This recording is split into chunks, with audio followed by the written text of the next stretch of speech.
since I've done this for the Quit Stalling Geekcast, but welcome everyone to your weekly, in air quotes, pop culture fix of geek news and views. I am your host, I am Herald Silvestre. Welcome you to the Quit Stalling Media Studios studio.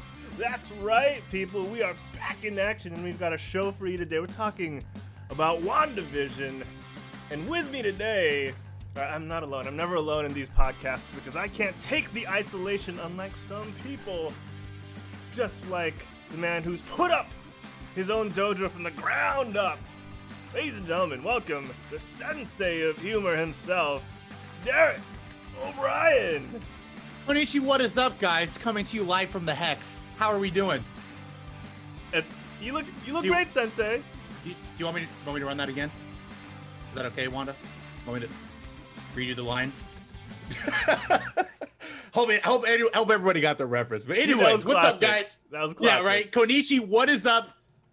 It's your boy Sensei, guys. But besides me and Harold today in this Hex, we have one lovely, amazing lady, and it's none other than the one and only Lachelle. Give it up, everybody. Oh no. Am I allowed to move? Can I go now? Right, gotta go. It's good to see you, Lachelle. Sorry, your name says Eris and Lachelle because I can't change it on the fly. But you are more than whole enough for this show, all right? You are more than one piece of the puzzle for us. You are the damn show, and we're glad to have you. Mm-hmm. That's right, Who people. needs the dude? She puts the ash before the ketchum. Lachelle, it's great to have you on. We're so excited to talk about WandaVision with you. Yes. I'm excited to be here. Thanks for having me, guys. Oh my gosh. Oh, I'm so glad you're back. I'm so glad you're back. Been waiting a while for this. Okay, guys. We've been through 9 weeks of WandaVision, and we're all chomping at the bit to talk about it. But before we do, I'm so curious to find out what you guys have been up to the past few weeks. Derek, you especially, I haven't spoken to you in over a month personally. Yes. Because we haven't had the show. We've gone on a bit of a hiatus that we're now back from. And for those wondering, no Juancho today. That slot is empty because he's just come back from quarantine. So a little filler in about Juancho's life. He had to go back to the U.S. to refresh his time outside of the country because he's a citizen. He can't spend too long outside of the Americas. So he's got to dip a toe back in before heading back out. That's what he did, and now he's finishing up his 1 week quarantine in isolation, and he'll try and make it on the show. I don't think he'll make it in time because the travel time from where he's at to his home is about over an hour. So we'll see if he can make it. We got Lachelle for another couple of minutes, so we want to get to talk about WandaVision as soon as we can. Derek. Yes. All right, kick us off before we find out what Lachelle's been up to. Derek, what have you been up to, man? Nothing too much big news. A lot of people know this, but I had my second round of kidney stones, which sucks really bad. So I was on my own hiatus for about a week, just getting rest. Was in a lot of pain, but good news is it's gone. All right, it's all gone. I'm feeling great. Fantastic to be back. I missed everybody. I missed talking to people. So this is great. And the upside is to having a sickness was I watched a lot of anime. So I watched like 3 new ones that I've been told to watch many, many times, and I caught up with all of them. So Which ones? Black Clover. Ooh. Which has officially been dubbed for me my second favorite anime of all time. Oh. It was really good. Jujutsu Kaisen, which is chef's kiss, dude. Like animation in that is so good. Forget the third one. The name's beyond me, but I know it's there. I just gotta think about it. But yeah, those are the main 2 that it really resonated with me. Oh, and of course, dude. WandaVision. So Heck yes. the best. Yes. Dude, I'm just glad you shot out that kidney stone like Wanda shot Monica Rambeau out the 4th wall. All right. I was like, you don't belong here. Choo! That's a little thrust. Yeah, right. Oh. Earmuffs. Lachelle, it's been a couple of months since we last saw you. What have you been up to? I got a new job, so adulting. Not. Oh. So I'm not just the nerd stuff, but the panels has been going strong. We are opening safely. I mean, we've been open safely this whole time because food and beverage, so we got to stay open. Fortunately, but more and more people coming in and finding us. Geek culture coming back up, and I'm super excited for Comic-Con this year. I'm hoping that even if it's online, whatever they happen to do, it seems like we're all coming back stronger as geeks. And you know what? Us geeks like to stay home anyway, so this has been a time for rest, relaxation, and catching up on our favorite shows, movies, and comic books. So I'm happy. Excellent. For those unfamiliar, Lachelle is part owner of Panels Comic Book Coffee Bar, and we'll talk a little bit about them in just a second. But for those of you in the chat who are joining us for the first time or for the billionth time, like Francis, let us know what you guys have been up to. What have you been consuming in pop culture? Has it been anime? Has it been rewatching and binge watching the MCU? Are you excited for the Snyder Cut, which is coming out in a couple of weeks? Like a week or so, right? Yeah, it's soon. It's soon. Let us know. Have you been playing video games? Some of them video games? All right. Hit us up in the chat. Let us know. But without further ado, we know why you're here. We're going to talk about a little show called WandaVision. And Derek, this part of the show is brought to you by Panels Comic Book Coffee Bar, all the way out in 713 Mission Avenue, Suite A, Oceanside, California. If you find yourself in that area, in that part of the world, grab a cup of coffee and maybe check out your pull list, and they might have what you need over at Panels Comic Book Coffee Bar. That's right, San Diego, LA. If you're near the Oceanside, California area, hit up Panels Comic Book Coffee Bar for your fix of Java and some comic books, some dotted lines. Derek, if they can't make their way to California, how can they reach and get their comic book fix from Panels? You guys can head over to leagueofcomicgeeks.com. For those in the chat, I'm going to link it for you right now. You guys go to the website. It's super user-friendly. All you got to do, make your profile. You choose your store. Hopefully you choose Panels, because, I mean, I live all the way up north, and they deliver to me. So if not, though, it's okay. We won't hate you forever. But support your local comic book shop, of course. You guys, the website is very user-friendly, as I said. There's really cool things, hot comics of the week, discussions. You just kind of add them all up, and they talk to you and see how they want to send it out. It's very awesome, especially Panels. I don't know if you guys heard of them, but very fantastic. Very professional. They work with me. I get my comics with them, guys. Super awesome. Head over there now. Once again, for those on the audio listening, leagueofcomicgeeks.com.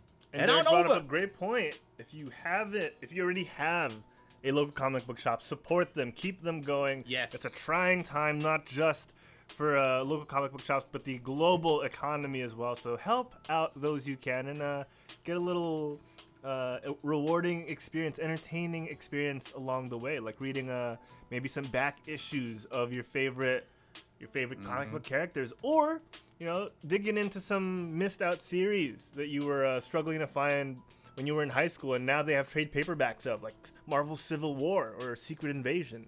Now is the time to check those out. House of M, if you want more Wanda. Yes. So check that out right now. Lachelle, Derek, everyone in the chat, I'm so excited. This season, the only season likely that we'll be getting of WandaVision, has got me pumped. So let's dive right into the finale before we talk about the entire series as a whole. Yes. Let's change the mood up with the bed music a little bit. What do we got here? I wanted to play some WandaVision-esque music, but I couldn't find any yet. But we'll do that later. Right now, guys, let's talk about WandaVision.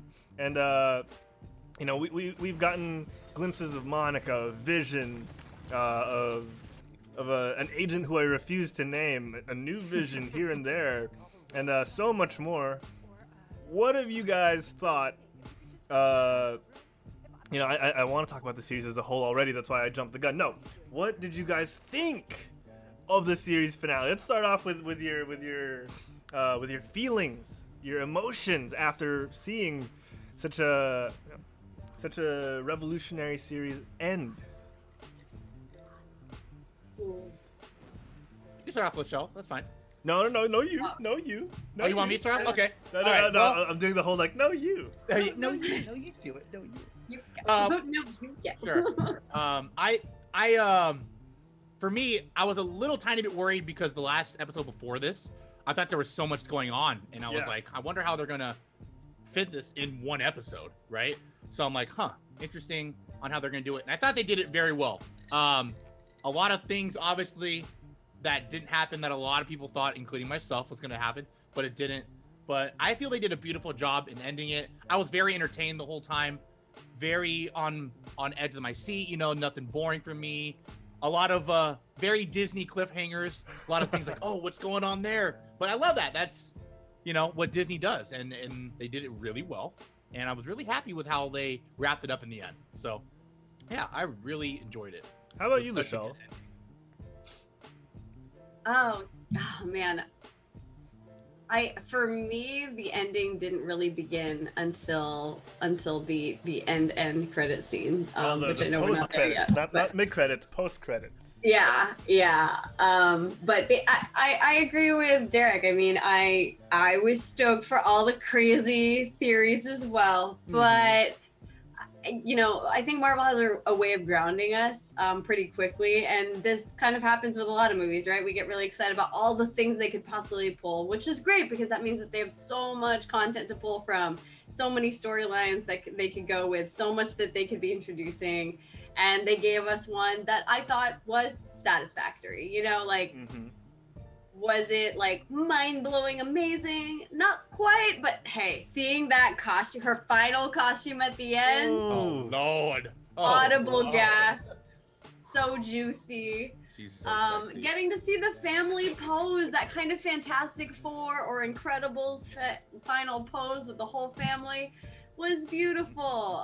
Getting to see Vision with White Vision and that kind of battle royale, this whole mental game, which is perfect for Vision, and then of course the finale with Agatha, and just kind of wrapping that all up nice and cleanly with her, because for you, I don't know how deep into the comics you guys know about Agatha's character, but she was kind of more of a mentor to Scarlet Witch, and so for her to teach her, and then they threw that line in, like, there's enough good stuff that they put in there that okay, maybe we didn't get our multiverse yet, but to me, that ending credit scene gave me enough to be like, but there might be a multiverse, and the next movie's called Multiverse, so...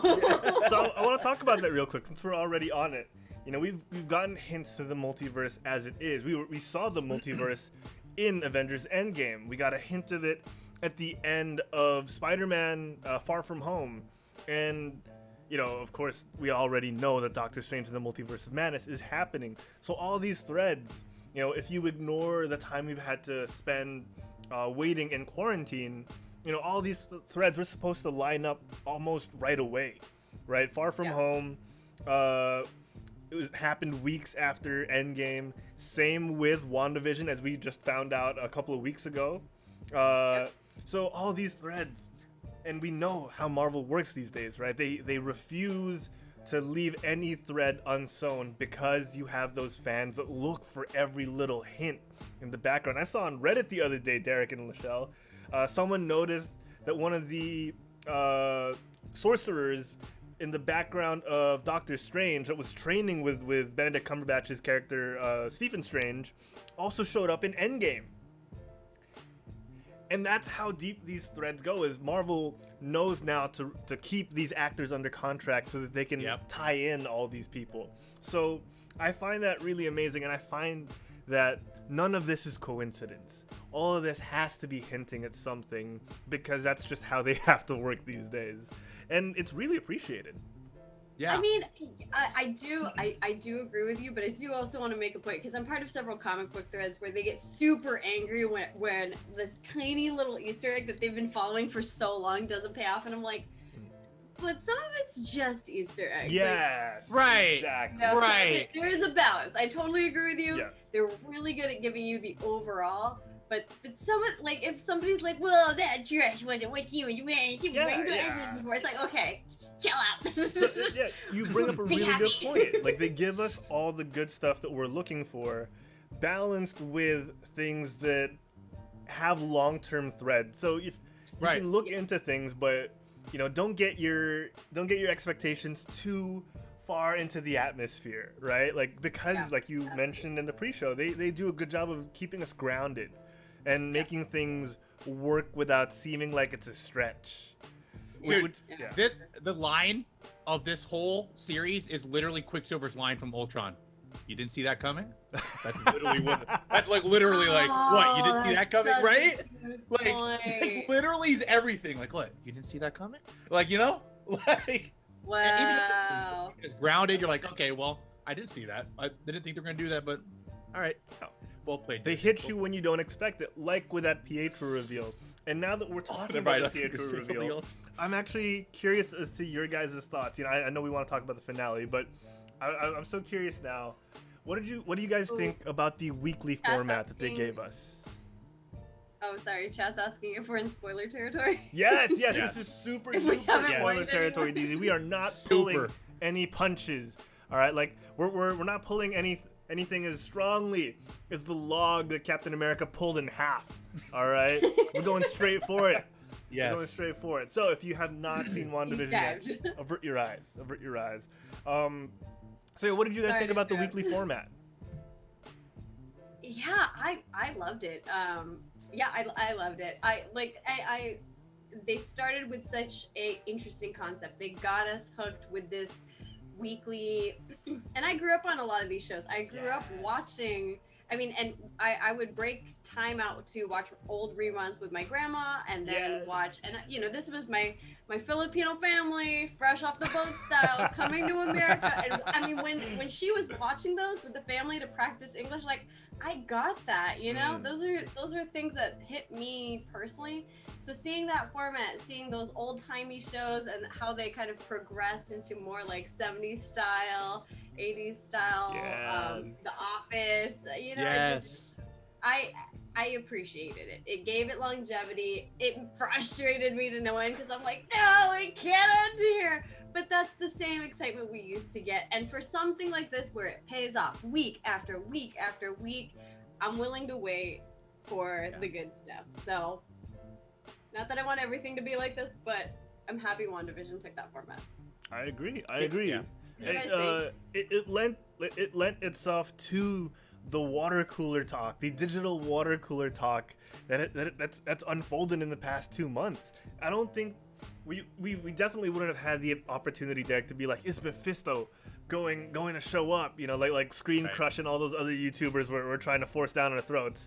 Like all of that stuff happened because we were left thinking for a full week, which we haven't had to do in the era of binging, and that was part of the experience. As much as you could say, I wish I just watched everything in one go, this was definitely intentional. They wanted us to keep theorizing and plotting and having that water cooler talk. And Derek, you and I had those small threads that we didn't want to really reach into yet because we were like, we don't want to disappoint ourselves, right? Especially on the Mephisto thing, I totally agree. Like, my part of me was like, I really want this to happen, but like deep down, I'm like, I don't know though. It's like theoretically it's religion, so I don't know if Disney's gonna like push it. Like it's especially this time of cancel culture right now. So I'm like, as sad as I really wanted to happen, but I'm like, we'll see. But yeah, exactly. And I agree with Herald and Lachelle because like Mando is a perfect example too, kind of off topic, but like just imagine if the newest season was just bingeable, right? Yeah. All those on the last episode would have been out like crazy. It's better to ride the high with everybody. Sorry. Okay. For Star Wars, I will take all of it all the time. Like it's Star Wars. I want all of it now. I refuse. I will be the impatient baby every week. Like, give me more. This one, I was like Bridgerton trained. I was like, okay. There you go. That's a good example. Fine. Just a little sip at a time. Yeah, I agree. Star Wars, if they had dropped everything, starting from Baby Yoda's reveal all the way to Luke, I would have been like, yes. No sleep. Sleep is for the weak, if that was the case, right? Yeah, do it. Oh, but yeah, like, you're right, because the first parts were a bit slow, but I enjoyed them too. I know for some reason, a lot of the first couple episodes got a bit of backlash. I don't know why. I thought it was beautiful, and like Lachelle was saying, you have like a different genre every episode, and I thought that was amazing. That was really so good. Beautiful, like, and smart. Like, no one's ever done that, you know? Yeah. And Disney just did it extremely well. Yeah. And I loved waiting for the next week. Like, oh, I wonder what it's gonna be this week, you know? And then it's like newer and more modern. I'm like, oh, I love it. But yeah, I loved it. The criticism is right that they didn't get enough of the story from the beginning. They didn't see where it was going. Where is this going? Why are we following this? What's the purpose? It's okay. But, you know, the other criticism of Marvel has always been that they've been following a recipe and that it's getting stale, and they did something different. And I appreciate that because it was something that paid homage to what they're trying to do. They're like, we're hitting new territory. The Wizard of Oz references at the end. I mean, this is new TV, like TV in Technicolor. They're trying to make that statement. Yes. Maybe they're doing it a little artsy, but it's Marvel. You're gonna watch it. I'm gonna watch it. Right. Don't lie. Doesn't matter. Doesn't matter what they put out. We're watching it. 100%. And you know, we're waxing poetic a little bit here, and I want to get right back into the episode. But you're 100% right. They've made it relatable as well. Lachelle, you talked about growing up on these shows, and we didn't grow up on them in the same sense that different people have. Everyone has had a different experience with. Okay, we watched reruns. You know, we watched reruns and. You know, people always ask like, "Oh, Herald sounds like he's foreign. He doesn't sound like a Filipino." It's because I watched shows like this growing up on reruns, right? And you know, I didn't realize that until you mentioned like growing up and watching these, and I was like, "Yeah, that's right. I had these same experiences that Wanda had on some level, not the exact same, but on some level. Like I grew up watching these shows too, and that's why watching the earlier episodes hit a note with me, and." Mm-hmm. You know, I loved it, and I'm sure other people from other generations felt different ways as well on why they enjoyed it. So it was really cool. Nostalgic in a way that drove the plot forward in a different way. It wasn't the same Marvel formula, like Lachelle said. And if you don't appreciate it, that's totally fine. But for us, it was... It's not. you are wrong. No, you have to like it. No, you know, it really did break the formula, and we're gonna get more of the formula sooner than later with, I'm assuming, Falcon and the Winter Soldier. But you know, these breaks in the format where, you know, this is what the MCU does: is they take genres and experiment with it and turn it into the superhero themed thing. Yeah, is so good. You know. Harry Potter and you know could have done something like this, a wizarding world set with different genres, but they haven't. Oh yeah. You know, sports films could have taken this route, which some have, but none of them were interconnected. You know, you could have the gambling side of a sports film reflect in the genre that it's played in. You know, you have what's the Adam Sandler film that came out recently? Oh, the Jewels, Blood Jewel? No. I know you're talking about though. Yeah. I'll look it up. That movie, you know, it was about a gambling addiction, you know, set with a funny man. You know what I'm saying? Like, you could experiment with all these different formats, but no one has done it in an interconnected way like the MCU has. You have Uncut Gems. Uncut Gems. Thank you. Please. Thank you. And you know, Kevin Garnett was in that, and it was related to sports as well. That's what I'm saying is, all of these formats have been put under the umbrella of the MCU, and people. Mm-hmm. Are finding holes to poke at it, but for me, it's like, okay, I'm getting my cake and I'm eating it too, because I'm seeing someone with the imagination of the likes of Kevin Feige able to translate all of this within the superhero thematic, all these different genres under a huge thematic, and it's fantastic. And you know, I do have to point out that it's not from just the mind of Kevin Feige. It is the comic books themselves that provided these backdrops. Yes, 100%. I think there was an interview, right, with Elizabeth, and she was like actually explaining the comics in the interview, like with it in her hand, and I thought that was amazing. That's cool. I can't remember where I saw the video, but it was like, I think it was prior to WandaVision, I want to say. I could be wrong. Don't quote me on it, but it was definitely her with the comics, like kind of what was coming, like possibly up in WandaVision. So I was like, that's really cool. I love that. Like, I really love that. And I think it's an important distinction to make, especially when it comes to comics, because most people think like of the very campy, like, boom, kapow, cha. Right. And it's not like, not all comics are like that. There's romance, there's beauty, there's like scary, there's kids books. Like, it really captures tone. I mean, that's why they're writers. That's what they're storyboards. They're basically storyboards of a movie. And one of my favorite things to do is read comics. Like and play music to them. Play your favorite MCU music. Play like mood music that gets you into it. It is such a cool experience, especially when you read it as a family and do the voices. We do voices, but that's awesome. That's so awesome. We read to each other. So awesome. It's really dorky. That's amazing. That sounds awesome. I don't know what you're talking about. That sounds amazing. That's the dream. When I people know, talk about seriously. the dream, that's what it is. It's not dorky. It's acting technically. Yeah. So it's true. Art. Yeah, it's amazing. And Derek, you bring up a good point. And we're talking about how we think what we think about WandaVision so far in the MCU. Chat, let us know. We're gonna go deeper into the episode now. We're gonna go sort of scene by scene, not exactly, but we're gonna go through the broad strokes of the episode. So if you have thoughts that you're like, oh, I thought this way too, or no, this is how I thought of it, let us know in the chat right now. Lachelle, Derek, I wanna go a little deeper into the episode. Well, with guys like Jimmy Woo and Hayward here, who is far from my favorite character. He reminds me too much of modern day America. I don't like him. Can we talk about James Woo for a little bit? About Jimmy Woo? This Randall Park is a treasure. Yes, he is. I love the progression of Jimmy Woo so far, and seeing him go from comedic relief to he's got moves, right? You guys remember? He doesn't just have magic. He actually kicks some butt here and there. Gotta flourish. Flourish. Yeah. That scene that we just saw, where he got the phone from the desk. I actually thought he was already messaging someone like behind his back. Oh yeah, I know, right? And then he like undoes the cuffs and then he calls like, "Hey man, you doing anything right now?" I was like, "That's hilarious." Yeah, he's like within an hour. Yeah, hopefully. Yeah, okay. Yeah. I loved it. You guys have any thoughts on Jimmy Woo in this episode aside from rallying the troops?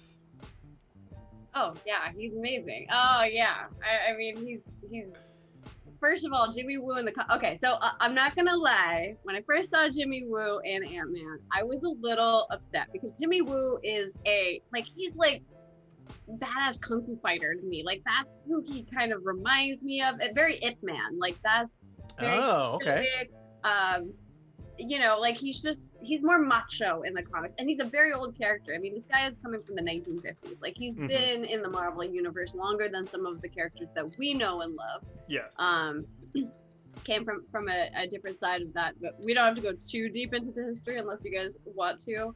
We can do a different deep dive. We can do that on a different episode because it is worth discussing Jimmy Woo, Agent of Atlas, but we don't have to do that right now because we want to talk about Wanda and Vision too. But right. Keep going.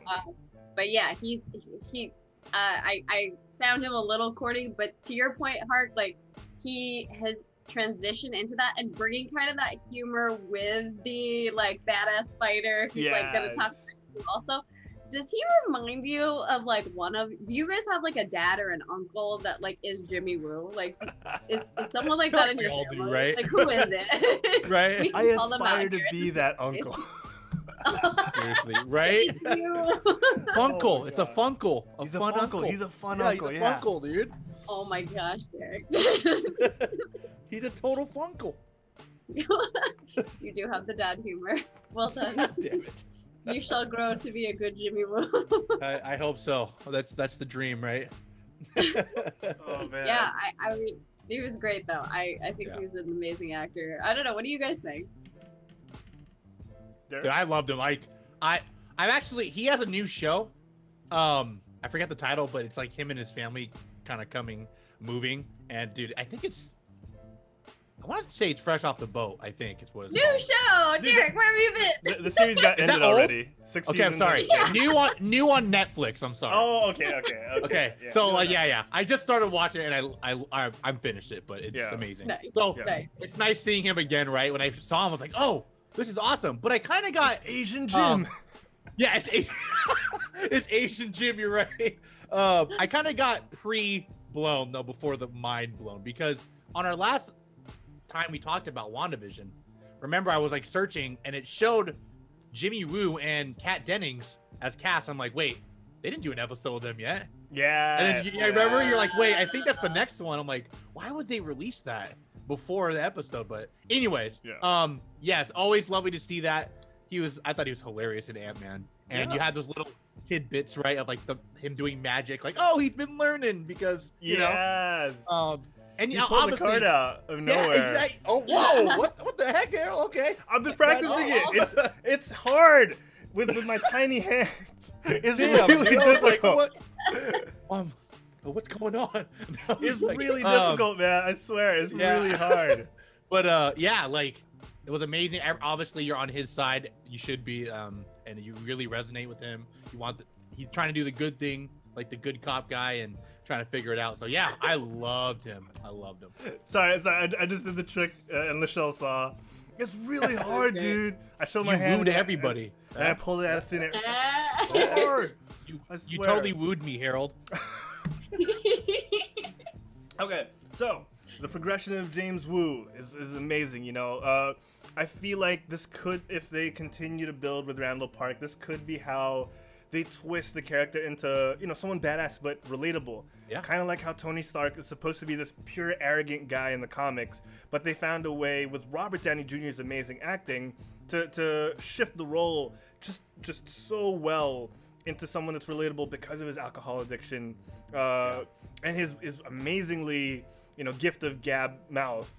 They were able to transform how we perceive Tony Stark and made him into a leading character. I feel like this is something they could do with James Woo, maybe not on the same scale, but, you know, to a similar effect, elevate him. Oh man, I think they're leading to it. I mean,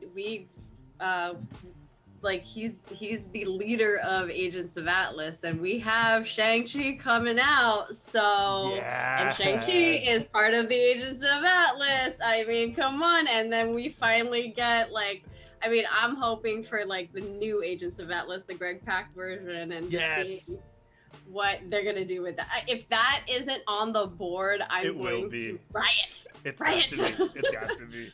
Okay. Yeah, it's gotta be. Okay, we've dillied and dallied long enough, guys. Wanda and her family. How heart-crushing was this episode, right? You see her taking that wall down and then realizing, oh my gosh, you know, with a little nudge from Agatha on the realization part, especially for the audience who wasn't, you know, some of us who weren't really aware of what was happening. You know, this whole world is what has anchored her family and, you know, Vision and her kids together. Without, you know, her West. My gosh, we spent 9 weeks in this place. Westview. This version of Westfield, without it, she doesn't have her family, and she starts to come to realize that, and it's hard for her to let go. It's so hard, and you know, how many times have we gotten attached to something, even not on this scale, right? I get attached to pencils I've had for a whole year, and I refuse to throw it, even though it's just like a little nubbin if it survives that long, right? And you know, this is her family. This is a family she's wanted for so long after losing her own, and then she has to make the toughest choice. And like Monica says, the people of Westview will only see one side of the story. They'll only see themselves being, you know, held captive by Wanda. They will never know that Wanda sacrificed a happy life to free them.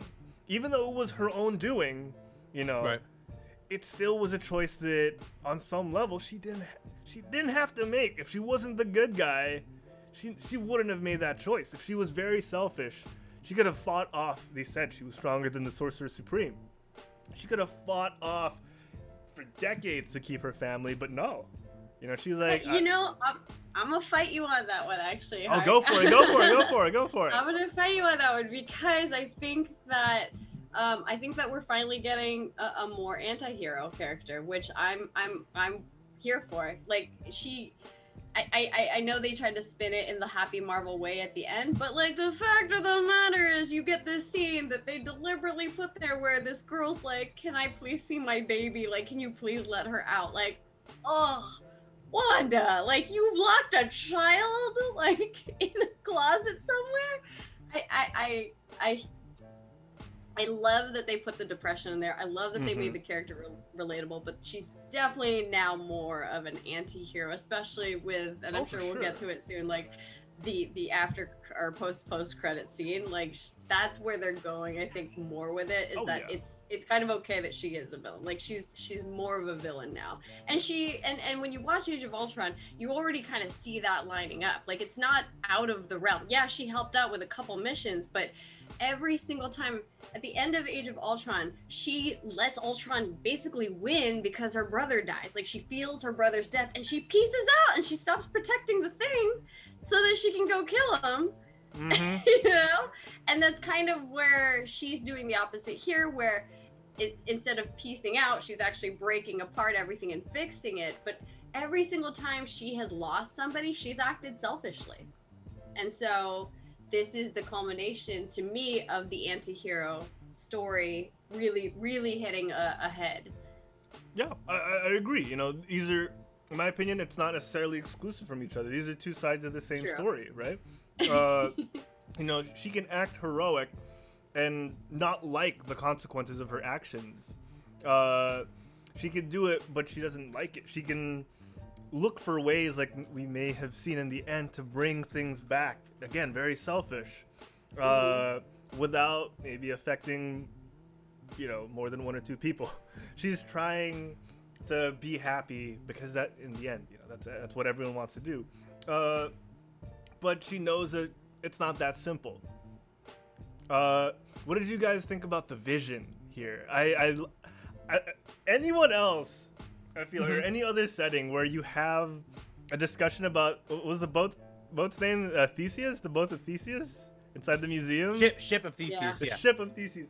Dude, that was so... That's actually a great anecdote, by the way, too. It, that's a very good I really like that play on, okay, this is how we can explain what exactly happened with the vision without telling the audience, like looking the audience straight in the eye and being like, so this is what's going on. Right? We got this vision and this vision, and one vision isn't exactly the real vision, and the other vision isn't exactly the real vision. They didn't have to do that. They explained it in a way that makes sense to Vision, and both literally and figuratively in the story. It makes sense to both these visions why this is happening, and it's literally a question that Vision poses to himself. And works on it and clears the cataract, clears the mind of the cataract, and I really found that clever. I found that really good. There's a lot of there's a lot of internal discussion if you think about it. There's a lot of like mental talk. There's a lot of, in a storyline, when someone says like, and then they thought this, they are able to do a lot of that in this story. I know we're talking about like the Vision one, but even with the Agatha Wanda internal battle where she kind of tries to develop her fears with her little finger trick, like it's a lot of like, and then they spoke in their heads, but seeing it in a real artistic in real life. So I totally agree with you. It's that mental battle that Vision has with himself is exactly what something Vision would do, right? Like you see that happening. I don't know. What do you think, Derek? No, I think the same. Like, I thought that reference was perfect because theoretically, like, that's the body of Vision, right? But it's not really him. It's like they're both. Yes.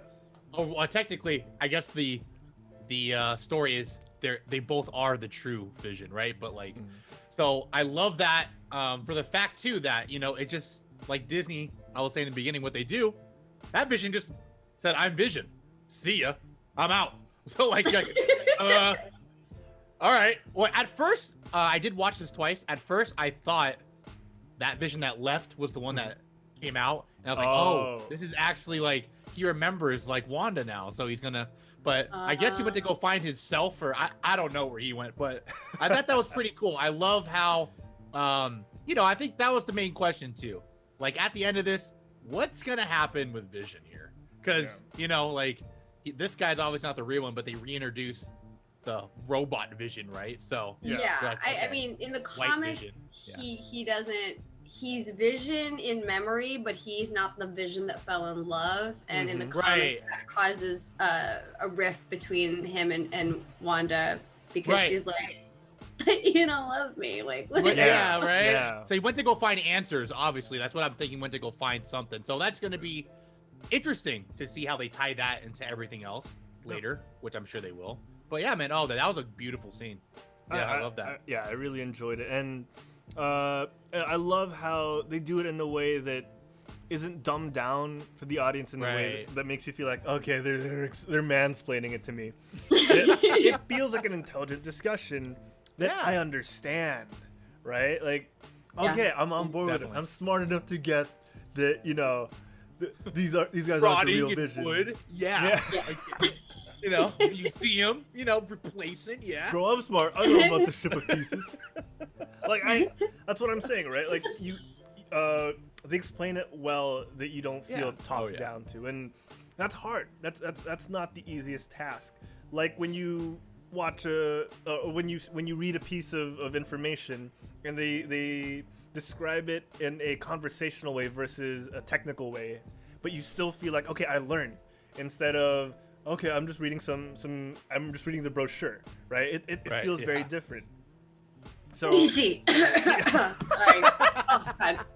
Anyway, go. So the mother box is a technological organism from space. That's a great. We didn't mean to go that way, but that is a good point, right? Oh, okay. The mother box, I love it. Okay, so let's circle back to Westview a little bit, and Wanda going into her conversation with Agatha, she played that whole Age of Ultron mind trick thing that she did with Tony. And Derek, you talked about thinking something will go one way when it went the other. This is one of those things, right? Like, you could see it coming, but you also don't know if it'll happen. And Wanda looks like she's about to teach Agatha the business, but Agatha spins things around, and in the end, Wanda still prevails, but you didn't think it had happened this way. Yeah, you didn't think that her own trick would be played against her. I like how you said you didn't think it was coming, because that was just perfect. Like, you didn't see that coming? But I agree with you. Like, I love that, dude. This is. And I just gotta say, like, Agatha is like the actress, and her character is amazing.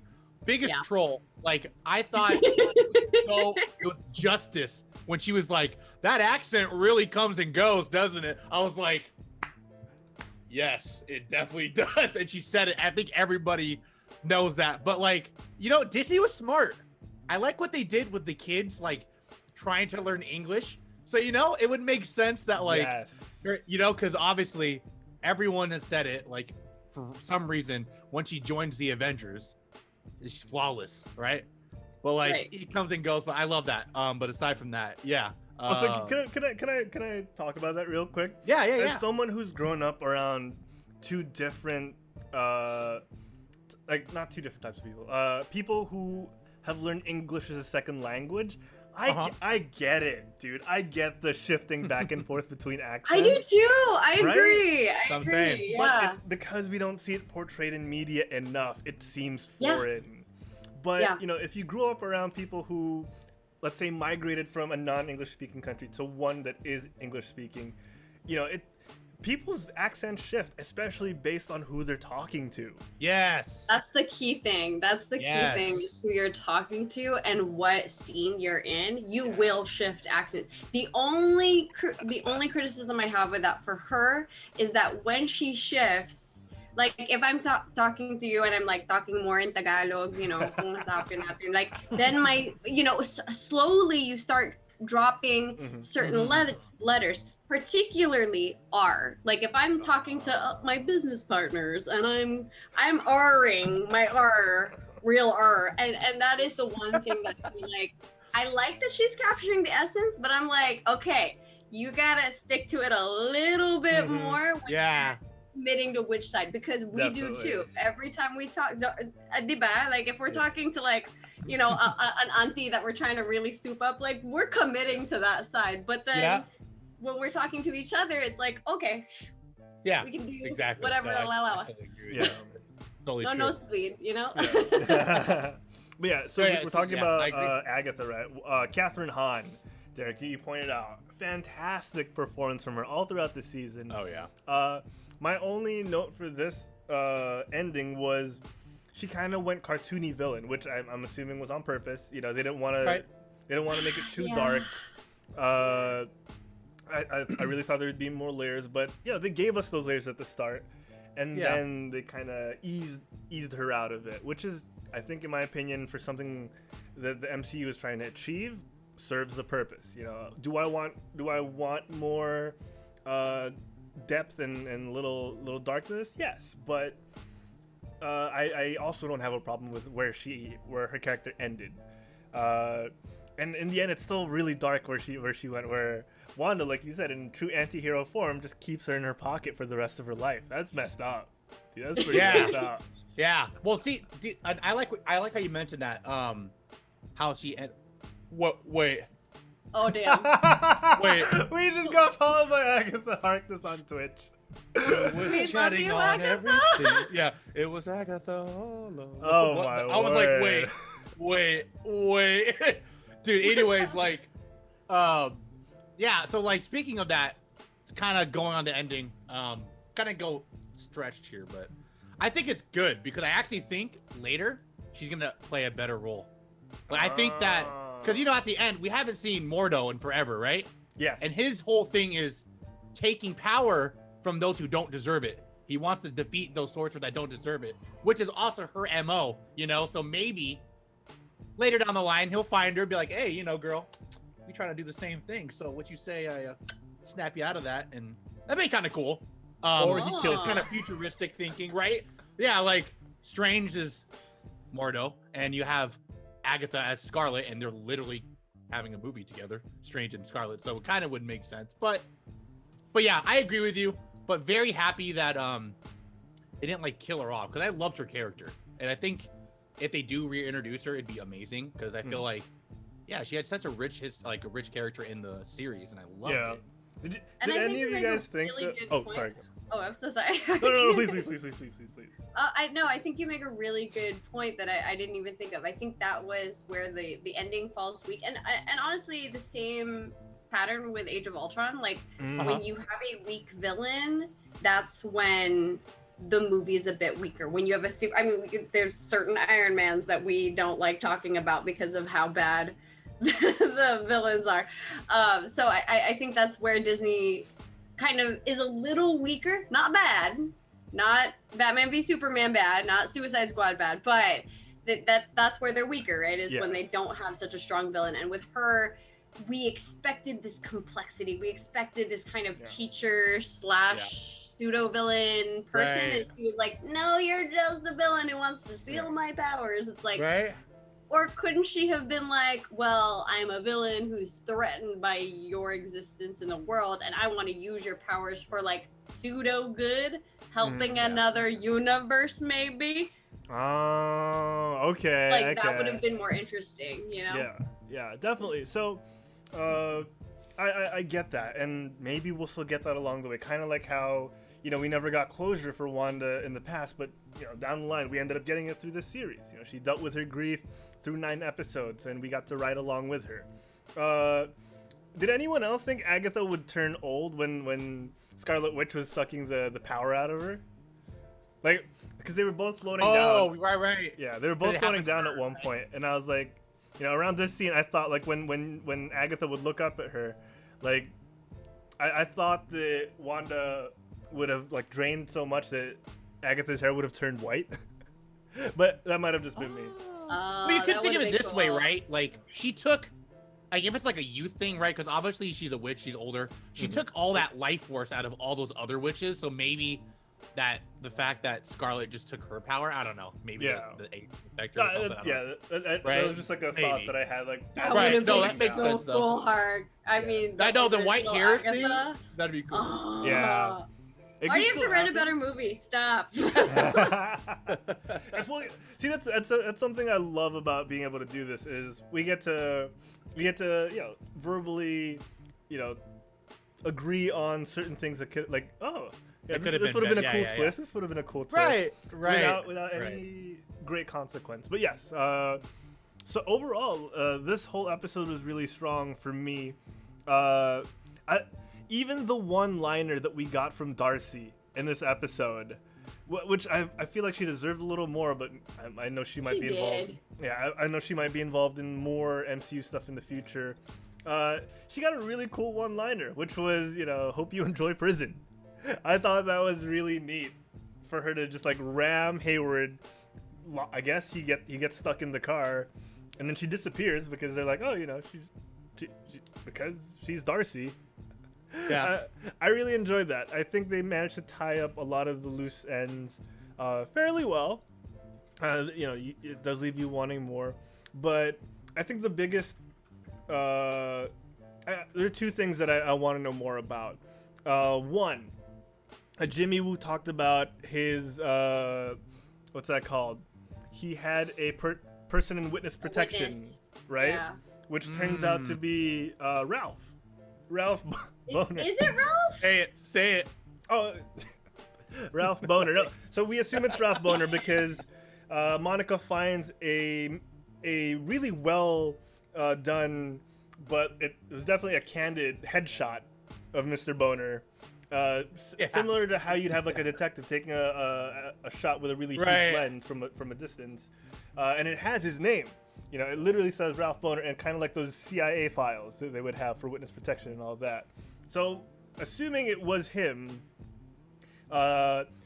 even if it wasn't him, I want to know more about who Ralph is, because one, he'd never had any history in Westview because they put up all the people with histories in Westview. Right. So what was he doing there? Was he pulled from a different universe? If not, why was he in witness protection? And what is his backstory? Because we can speculate, we could be like, oh, this was alternate universe Pietro and he was being manipulated, blah, blah, blah, like whatever. I don't want to get too much into it because, I don't want to get my heart broken if I think too hard on this. I want to know more about who he is and whether he's just some throwaway character or not. It'd be cool to know more. The other one is Monica. We got a backdoor pilot to this amazing superhero origin, and she didn't really get to use her powers that much, aside from, saving the kids from Hayward, who blindly shot at two young children, whether he had no idea if they were real or not. Because Juancho was talking to us prior to the show, saying like, oh, is it still attempting murder if the targets aren't really alive to begin with? He didn't know that. We don't know that. Right. It was just all assumptions, right? Yeah. So in the end, I want a little bit more Monica, which I'm pretty sure we'll be getting in the future. And she's Pulsar? Yeah, she's Pulsar. Yeah, I think she was Captain Marvel at one point, I believe, right? Yes. I'm pretty sure. But wait, Harold, I want to go back to your Pietro thing, and I want to know what you guys think. Because obviously, from what that episode showed us, it was a fake out, right? But one thing when I was thinking back on it, there was one part that stood out to me, and that was the Halloween episode, the Malcolm in the Middle episode, which, side note, I loved because they were literally wearing like OG costumes in there, right? But that was like literally the comic versions of the costume. But there's that one line that Pietro said, and they talked to each other because Wanda said, "What happened to your accent?" And he said, "What happened to yours?" Right? So that was so good. But like that for me, right? Like that's kind of, if this Ralph guy is just a regular person, how would that tie in to his personal life, right? So obviously Agatha's magic did something there, but I still think there's something fishy there, right? Because he's saying his sister, which is like the X-Men version, is like, you don't have that like New York accent like I do. Come on, sis. Like, and he's like, yeah, where's your accent? I don't understand. Like, so the fact that he is able to to know that. You know, for me, that seemed. I feel like it's gonna get answered later. I agree with you. I don't think that was a fake out, like, in the end. I'm hoping to, though, but I'm really praying because that was really cool. And like I was telling Herald off stream earlier, Lachelle, I was reading an article, I didn't really notice that someone pointed out that the actual speed of this Quicksilver was Pietro's, because, you know, when Pietro runs, he has that blue streak behind him. The MCU Pietro. Yeah, right. And that's not, sorry, yeah, the MCU Pietro. But that's not the Peter speed in X-Men. So it was the actor, but he had the speed, like the blue, like Pietro. Right. No, that's so I'm like, oh, okay, that's a good point, right? So, and you know, Agatha obviously admitted, like, oh, it was a little different because I didn't have his body, you know. Yeah. So, yeah, there might be some things at play there. Obviously, you have the line with Agatha, like, oh, you don't know what you've done, Scarlet Witch. So I don't know. I feel like there's more than the fake out than we expected, but I'm hoping so. But I'm also with you, Hill. I think that's one of the ones that I'm really not gonna try to get my hopes up for because of how cool it would be. I'm like, okay, I know. Okay, maybe I don't get that, but that's okay. You know, it's because I mean, if you bring him in, then you get Magneto as their dad, which I'm like, but nope, we don't get our hopes of that. Not yet. You know, we'll wait and see. Yeah, they have to also. Yeah, there's so much retconning you have to do, right? Because they called them enhanced. You gotta like change it to mutant now. It's like you got a lot to do. Yeah. A lot. All right. We finally got the payoff of Wanda getting her Scarlet Witch moniker, which was a long time coming. You know, they teased that at the start of the series where Hayward was like, no nickname, no nothing. And then she also finally gets her Scarlet Witch outfit, which is stunning. You know, the MCU has done a great job of. Calm down, sir. She's so sexy. I'm a huge fan of Elizabeth, so dude, she's so. Oh god. Yeah. So she finally got her Scarlet Witch outfit, which is more comic accurate. The MCU does this great job of giving us realistic looking versions of the comic outfits. You know, they can get ridiculous, but they also still look very grounded, which is at the very core of the MCU. And you know, this is fantastic to me, and I want to get you guys' thoughts on it because, dang, I think they nailed it. Damn. Can I just say that metamorphosized from sweatpants, and I am here for it. Right? I am here for the yoga pants, sweatpants life. Yes. To metamorphosize. I'm just gonna be like, babe, just imagine Wanda. That's what's happening here. This is all where it starts. Right. Wanda did it. It's fine. Yeah. It's really good. I thoroughly enjoyed that scene. But yeah, the outfit to me was great. Agatha's, you know, the poofy hair and everything was fantastic. I love how they nailed the cataract version, the white version of Vision, because it can be so easy to keep it plain and dull and lose the efficacy. Oh my gosh, I hate saying that word these days. The efficacy, the effectivity of a bland or a blocked out version of Vision, but they nailed it. I think they added enough color to make him look formidable, and that change in the eye that they had when he became more of the Vision, I thought was even a really his nice voice, touch. right? A lot more cold too. Colder voice, like very deep and like. I thought that was a nice way of showing. Maybe a word for this would be humanity.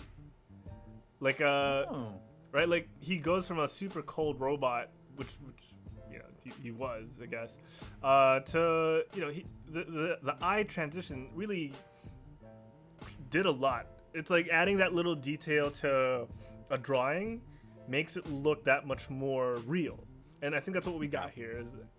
And the emotion of Paul Bettany. Come on. Paul Bettany, I mean, golf clap to this performance, because my goodness, like seeing him play against himself. I love the little side slack jar, like the fact that he kind of the whole time he's White Vision, he's like broken, almost. That's subtle. Almost like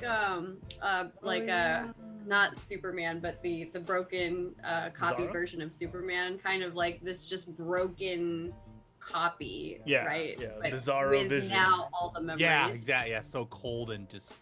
Oh yeah. Oh yeah. Yeah, it's good. Nailed It's it. good. And all these little details, right, end up adding up and completing a performance. And I really enjoy all these details. The kids, I didn't like it first because it was a bit of a shock.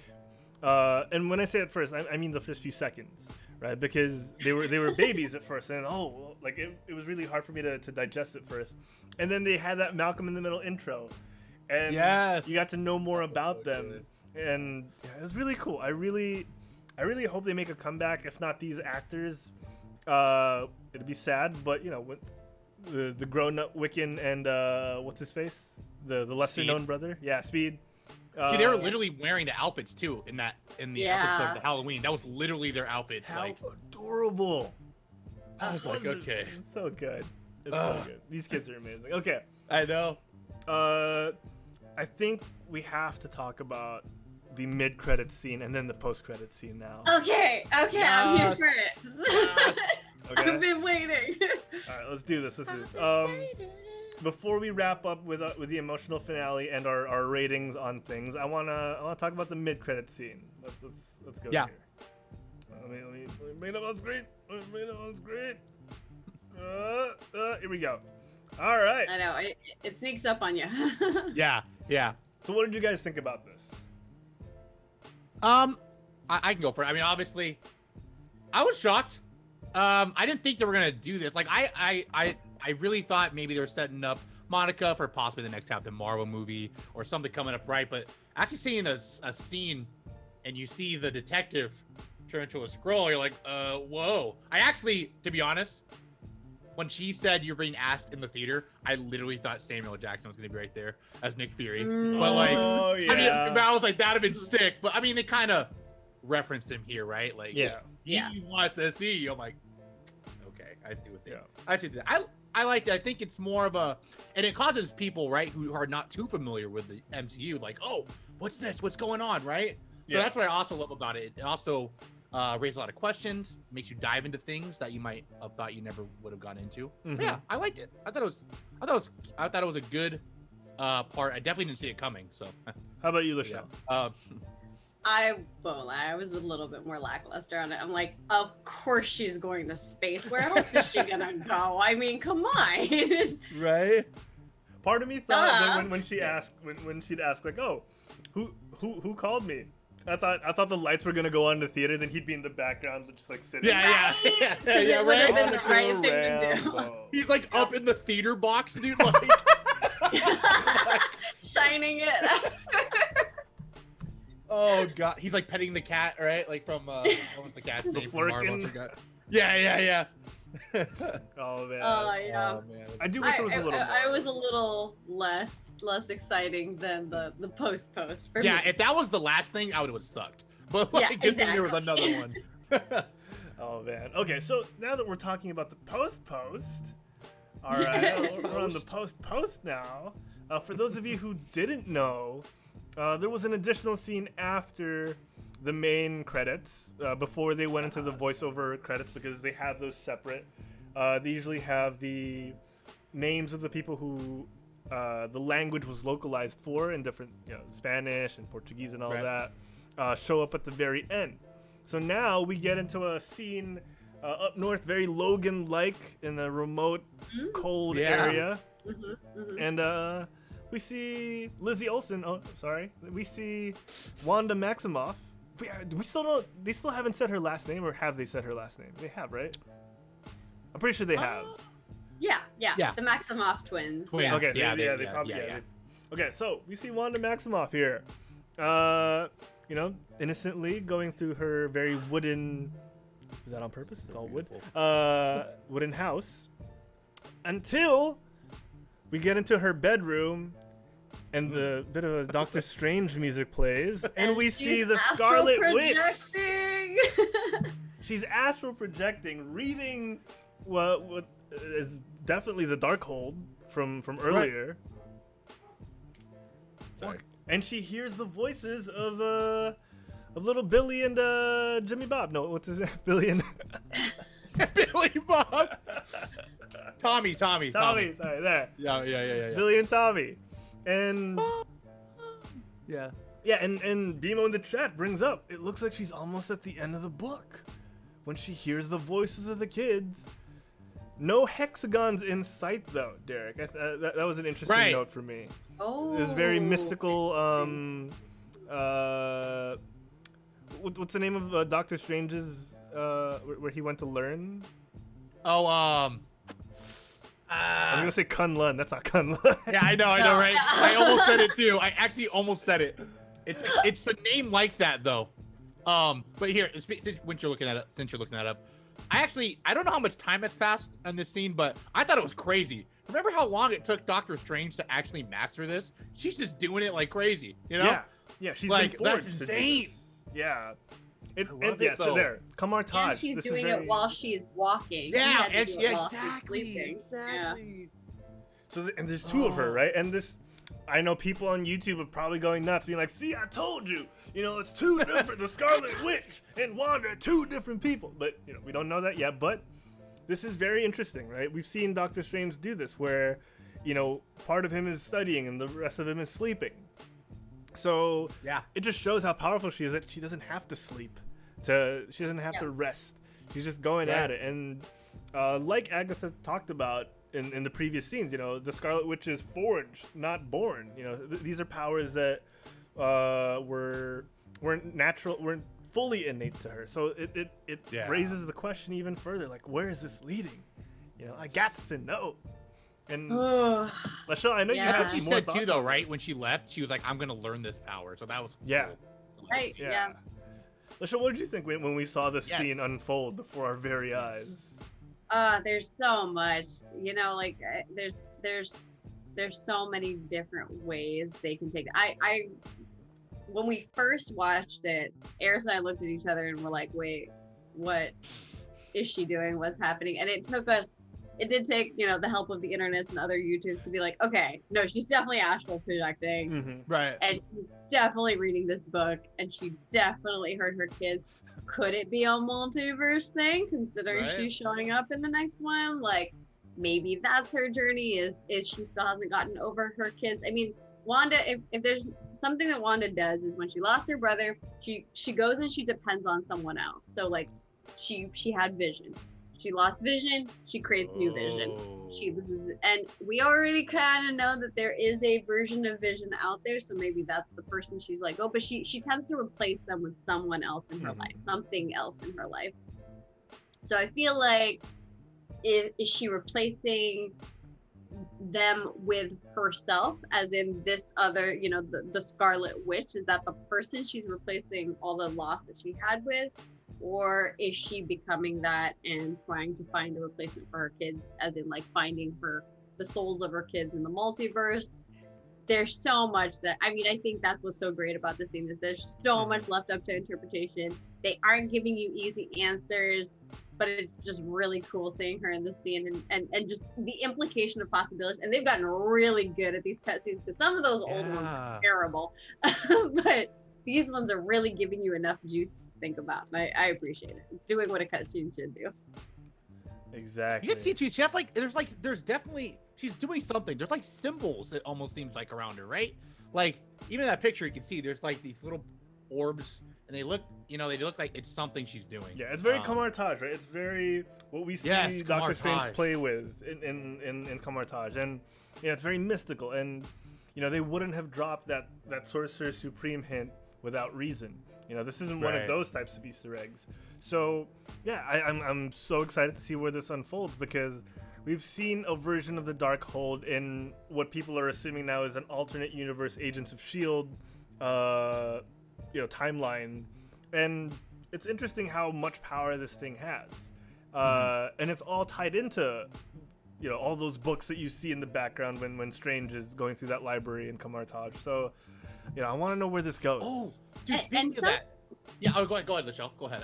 I'll ask that. And something that I think they haven't answered yet either was that whole Nexus commercial, right? Like, they have that little Nexus commercial that they never answered.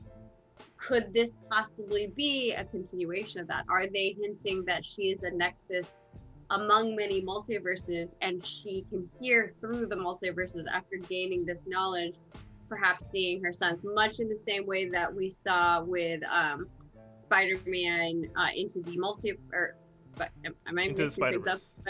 into the Spider-Verse, Spider-Man into the Spider-Verse, where he, the villain sees his family in multiple iterations. Like, is this just another iteration for family, perhaps, that she's seeing? Because that Nexus question was never answered. I actually like that better. I thought, because they did mention the Nexus in Ultron. Tony went to the Nexus. It's like the net, right? I thought it might have been a trauma thing from Ultron, but I like what Lachelle said a lot better. And actually, I really like that. And I think that's cool, because, yeah, the commercials also are something that are kind of still out there, like those two actors, specific actors. Why are they, But before I get into that, I want to answer Harold's thing about the books. I saw this crazy video on Reddit. I need to personally go back and watch Doctor Strange. But that library scene, when you see those forbidden books, and you see that one, apparently on the bottom, there was another book that was missing. Yeah. Right, are assuming it's this book, right? Yeah. So it's like, I need to go back and see, but I'm like, whoa, that's pretty cool. And it goes back to what Harold was saying. They have these, it's like these Easter eggs they have from so long ago. And you go back, you're like, God damn, that is there. You're like, dang, these guys are doing it, man. Yeah, for sure. Right? Like, wait a minute, that is right there. Damn. Oh man, yeah, it's fantastic, and it's so great to see how everything's interconnected, like we've always wanted, and we're getting to now a second decade. Are we on our third? When was Iron Man? Oh my gosh. Oh, dude, it's so long ago. I know. It's so crazy to think, right? It's 2008 was when Iron Man came out. Yeah, we're on our third. We're on our third decade of the MCU, guys. Oh my God. Wow, that's a good point. Yeah, that's an interesting way of putting that. This is longevity, right? This is what people before Iron Man's end credits could only dream of. Yeah. We're gonna be in our diapers, like, back in my day. This Iron Man movie, y'all kids don't know nothing about the They knew it with League of Extraordinary Gentlemen. Right? It just did not work. It's gonna be like their kids' kids by that time, right? Like in the movies. Oh, right? I hope so. Right? I know. I'm here for it. It's so exciting. Yeah. What a time to be alive, guys, For real. Actually, speaking of interconnected, that I know that you were thinking maybe Agatha will come back. That's another interesting potential way for her to come back, is that Agatha was one of the people who taught magic to the members of the Daughters of Liberty. And guess who's a member of the Daughters of Liberty? Who? Shuri, the new Black Panther. So, I mean, I don't know if they're going to use her for that, because she's not like the nice teacher character anymore. She was tied more to like the Fantastic Four family. But we do have a Black Panther coming up sometime, and we do have magic again into this universe, so. RP Chadwick. Love you, man. Dude, yes. Dude, you know what? That movie is so different, man. Now when I watch it, it's I can't talk about it. I'm gonna tear up, dude. Fuck, dude. We should do a movie night with Black Panther. Yeah. Well, okay. I won't show my screen. I'm tearing up just thinking about it. I watched it again after everything happened. And it hits so much different, man. Even the Avengers scene at Endgame when they come out. Dude. Yeah. It's different. Yeah. I'm actually for them though. Kind of side note, like they should just CGI and just keep him in the suit. I think they should do that. Like, Tony? No, like Chadwick. Like, I feel like they have the technology to do that. Like, just keep him in the Black Panther suit. But I mean, they decided to do another route. That's fine. Scenes, but yeah, that's what I'm saying. For a few scenes, not like forever, but like to help him pass the mantle. Like homage. Yeah, exactly. That's what I mean. That's what I mean. But anyways, let's go back to WandaVision. All right. Let's finish things up with WandaVision. All right, finale for me. Overall, my reservations aside, fantastic. I like if we were Derek, if we were to give this a scale of 1 to 10, like we normally do. I'm gonna bring the clips up again. If we were to give this on a scale of 1 to 10, I'd give this a pretty good 8, man, and that's a stunning feat for not just this episode, but for a one-off series that they put so much time into. Right. It's amazing. It's just amazing. I loved this whole series. It wasn't what I expected would happen, but that's not a bad thing. I wanted something like this. I didn't know how it was gonna happen, and in the end, I got it, and I'm happy. I'll look back very fondly on WandaVision from here until the rest of my days. It sounds very dramatic now that I say it out loud, but because it's only one season, right? So I think I'll look very fondly on this experiment in television. So for this episode, 8 out of 10. This finale, overall, I'd give the series a 9 because of how not groundbreaking, how different it is, how it's flipped the script in so many different ways. So 8 for the episode, 9 for the series. How about you guys? Derek? I agree with you. 8. This is 8.5 for the last season or episode. Sorry. I'm a sad boy, so dude, I love the romance. I'm sorry, I'm literally Darcy in this show. I teared up so much at the end when she said goodbye to Vision, dude. My heart, I was like, oh my god, I was like tearing up, I was like crying, man. I'm like, their love is so pure, we don't deserve it, man. Yeah, I give it a 9.2 for overall. Like I said, it's different. Obviously, like even what Lachelle was saying earlier, it wasn't like crazy mind blowing, but it was really good. So I think a 9 is perfect where I'm at. I love the romance there and how different it was, guys. I promise you, chat, if you're thinking of getting into it and maybe watching, you might find the beginning draggy, but you might see beauty in it. It's a very beautiful show, very well written, and I loved it. So it is a 9 for me. Excellent. How about you, Lachelle? Ooh, I would give the MCU has a really good way of throwing us a lot of things and tying things together, and I know that it's pretty consistent that it's hard to tie things together so perfectly, and I feel like we have high expectations. So normally I would be like, for a Marvel thing, maybe 8 out of 10, but just like for TV in general, that was a solid 9 out of 10. Like it's a solid ending. Overall, I would also give the series a 9 out of 10, only because there's some stuff that I feel like they said, like they kind of told us through movie that they would wrap up, that I didn't feel like was as solid. Like the Hayward stuff, where he's like a bad guy because he's using the Vision for something. I still don't know what. Agatha not being as strong of a villain, and honestly just the Wanda not realizing what she's doing but also doing it. I get they bought me enough into it, but not 100% of the way, because I'm also like, but you're also someone who's like saved multiple people, you've sacrificed so much, like I get that this is really hard, but how do you not know that you locked a child in a basement somewhere and it's keeping it from their mom, and you're like freezing these people over here and forcing them to deal with your sadness? Like, I don't know. I mean, again, I think that lives more to the. I think that's why I buy more of the villain story, and if they dive more into the anti-hero, I think it'll eventually pay. I think it's a lot like. A perfect example is Ultron. Ultron I would have given a 6 out of 10 originally, because of how much I felt like wasn't paid off and how confused I was. But once I got to the ending and I understand, after watching Endgame, seeing WandaVision and seeing so many of those moments pay off, that place is an 8 out of 10 easily, 8.5 out of 10 for that movie. So I think it'll be the same thing. Where I'm feeling right now, 8, 9 overall out of 10. But I think that Foggy has a good way of getting us to that 10 out of 10. So I have faith. Yes. Amazing. Okay, guys. All that being said, I'm so glad we were able to talk about WandaVision. We weren't able to do it the past few weeks. We weren't even able to do it on a weekly basis like we would have wanted to.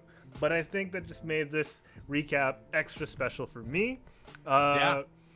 overall, again, my final thoughts. Hayward was very dislikable because, he represents so much of what is wrong with the world. Shoot first, ask questions later. He comes from a point of privilege, and he justifies that with that privilege, saying, you don't understand what I have to deal with. Right. It's very dislikable, and I like it. It's obnoxious in a very human way. I see that on a day-to-day basis. Bit part players like Kat Dennings and Randall Park, who play Jimmy Woo and gosh dang it, Darcy. For the bit part that they play, it feels so impactful. Scrubs, the TV series, does this thing where they have their assassins, as the director and showrunner calls them, where he pulls in these people who deliver one-liners so well that it just enhances the scene overall. And those guys did it through multiple episodes, and I loved seeing them, and I can't wait to see more of them. And the main cast, who I don't think we've given enough light to this episode: Elizabeth Olsen, Lizzie Olsen, Catherine Hahn, Agatha Harkness, Paul Bettany, who plays the Vision. Everyone played the role so well, and it's hard to imagine other people doing what they've done, and that's just because of how good they've portrayed these characters. And if we can get more of them, great. If it's the last for some of these people, that's totally fine, because wow, did they put a lot into this, especially considering I think a lot of the post was done during the pandemic. I don't know how much of the actual shooting was done during the pandemic, but it's an impressive feat, and I'm glad we get more of this in the coming years. I'm glad this is a per phase thing that has spawned for us. So I love it. I can't wait for more, and I don't think there's anything else I can say about the series as a whole. Do you guys have anything else you want to talk about before we wrap up the show? Because we gotta let Lachelle go. I'm sorry, I went over.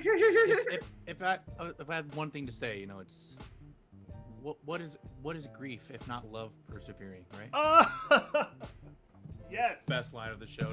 I was like, God. Cut the camera now. Perfect. God Perfect ending. ending. Yeah, did it again, Paul. Yeah, damn you. Oh man. This is voice, man. It's like one of those Discovery Channel. Like you could just listen to him talk for hours. Him, Morgan Freeman, right?